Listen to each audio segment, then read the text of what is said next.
Sejam bem-vindos ao 24º episódio do Maratona 33. O meu nome é André. Eu acredito que todos vocês estão ansiosos por saber dicas práticas e aplicáveis da comunicação ali com o seu paciente. Lembrando que a comunicação ela vai além do que você se comunica durante a consulta. Ela também está presente antes e também depois, no follow-up. Eu vou comentar isso um pouco melhor nos próximos dias. Vamos tomar como base durante a sua consulta, sobretudo dando ênfase à educação do seu paciente, o componente educacional. Eu quero ensinar duas técnicas, também muito utilizadas em vendas, mas são técnicas que vão te ajudar a dar alternativas para o seu paciente e dar uma ênfase em determinadas características que você quer deixar favorável. E a segunda, que é um plano que te ajuda a manter o engajamento e contornar possíveis adversidades que possam vir a acontecer. Então, essas duas técnicas também estão ligadas com a redução de atritos, que foi o vídeo de ontem. Vamos para a primeira dica, que está ligada com o princípio do contraste. Todos nós vemos diferenças entre duas coisas de acordo com como elas são apresentadas. Então, de acordo com como duas alternativas são apresentadas, a segunda ela pode aparentar mais diferente. Se é uma coisa que você quer comparar, por exemplo, por peso, essa pesa tanto e essa pesa o dobro. Isso vai aparentar, essa diferença vai aparentar ser muito significativa. Existem dois tipos de tratamento. Um que é mais rápido, que é mais demorado e mais caro, e outro que é mais rápido e mais simples. Isso vai ficar mais claro. Olha que interessante. Existe uma opção que leva 3 meses de tratamento, enquanto que a outra leva 2, 3 semanas. E aí, qual você prefere? Eu costumo utilizar isso também para falar assim, quando aqueles pacientes estão meio relutantes ou muito inseguros entre fazer ou não exercício, eu falo, olha, eu quero te apresentar duas opções de exercícios, com base num princípio, um pouco mais elaborado e outro um pouco mais simples. E eu falo, esse exercício, se você conseguir realizar, você vai recuperar mais rápido, né? É uma dosagem maior, e explico dessa forma. E tem um outro que você vai melhorar, mas isso leva mais tempo. É como se você estivesse dirigindo esse carro a 80 km por hora e você está dirigindo a 40, 50 por hora. Qual que você prefere? Então eu passo também o poder para a pessoa escolher diante de duas alternativas. Ou seja, não tem uma terceira que ela fala, eu não quero. De alguma forma ela vai querer. Isso é uma coisa boa, porque você não impõe, na verdade ela se exercita sem a percepção de que você está impondo alguma coisa. Vocês já perceberam esse princípio do contraste? Quando vocês vão numa loja e o vendedor pergunta, o que você veio aqui? O que você veio aqui? Como que eu posso te ajudar? Ah, eu quero comprar um terno. Ah, mas como que é o terno? E nessa resposta ele já sabe se é um terno muito elaborado ou mais barato. Então, normalmente ele pode, se você quer um terno mais barato, simples, ele vai falar, tem esse que é da Emporio Armani que é R$ 3.000. E tem esse outro aqui que é de tal marca que é R$ 1.000. E você tinha de chegar lá pensando em investir metade. Então, baseado num que é algo mais caro, o segundo vai parecer mais barato. Então, se vocês conseguirem entender esse princípio, vocês vão conseguir elaborar ainda mais o seu conceito de componente educacional. E da mesma forma, quando alguma pessoa compra um carro, que é um baita investimento, os opcionais parecem uma coisa até mais barata, mas não são. É porque ele já tinha uma primeira referência a ser muito mais caro. E isso tem total a ver com atrito, porque ao invés de você dar várias opções que podem confundir, você dá duas. Você tem que escolher uma. De duas alternativas, uma escolha. Utilizem bem isso. Vamos passar para o nosso segunda técnica.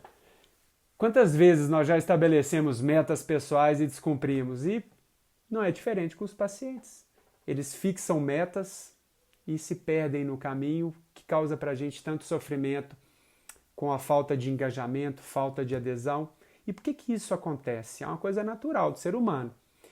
existem pelo menos aí 3 falhas. A primeira é que nós nos esquecemos de intenções que nos motivaram no início e no meio da trajetória. A nossa memória é fraca. O segundo ponto é que nós nos esquecemos do momento oportuno de fazer determinadas situações, atitudes que nos levam na meta que a gente quer chegar. Isso acontece. E o terceiro ponto é que em dias atípicos, agitados, a gente nos desviamos da nossa meta traçada.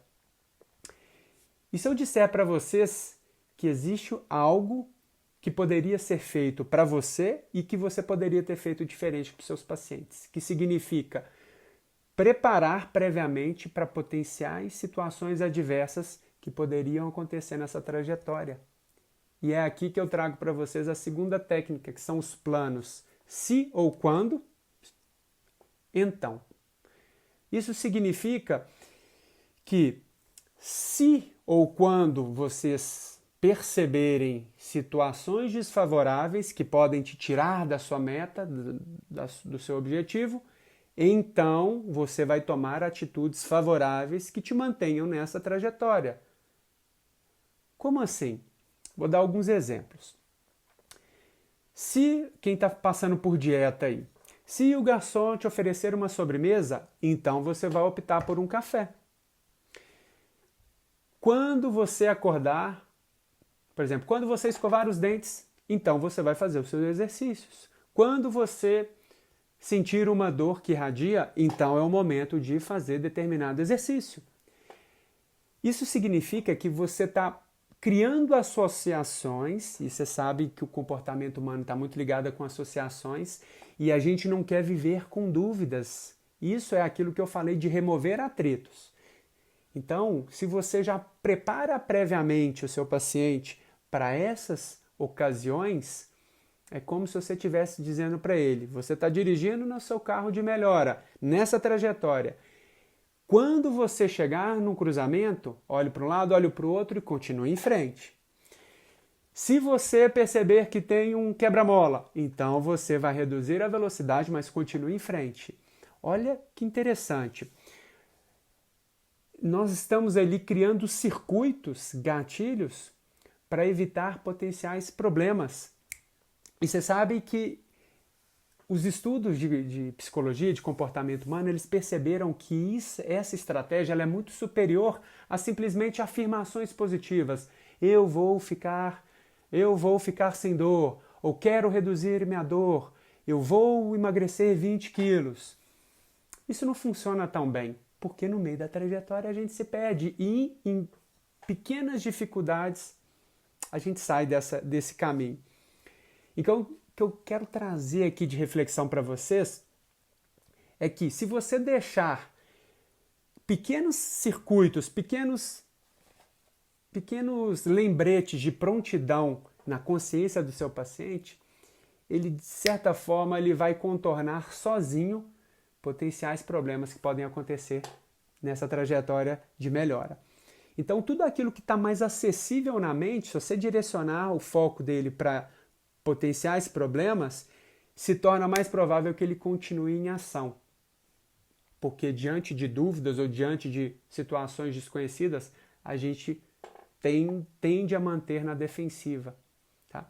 E se você, de forma perspicaz, conseguir entender a rotina, você pode associar com pontos da rotina. Quando você chegar no seu computador no home office, coloque vários post-its. Quando você acordar de manhã, coloque o seu despertador no celular. Percebe? Quando você sair do carro, quando você terminar a sua viagem, curve a sua coluna para trás. O Robin McKenzie já fazia isso de forma genial. Olha que interessante. Então, se você conseguir criar associações com a rotina da pessoa e com condições favoráveis ao redor, essa fórmula, se ou quando, então, ela vai funcionar de forma genial. Se ligue nessa dica, deixe aqui os seus comentários. Muito obrigado.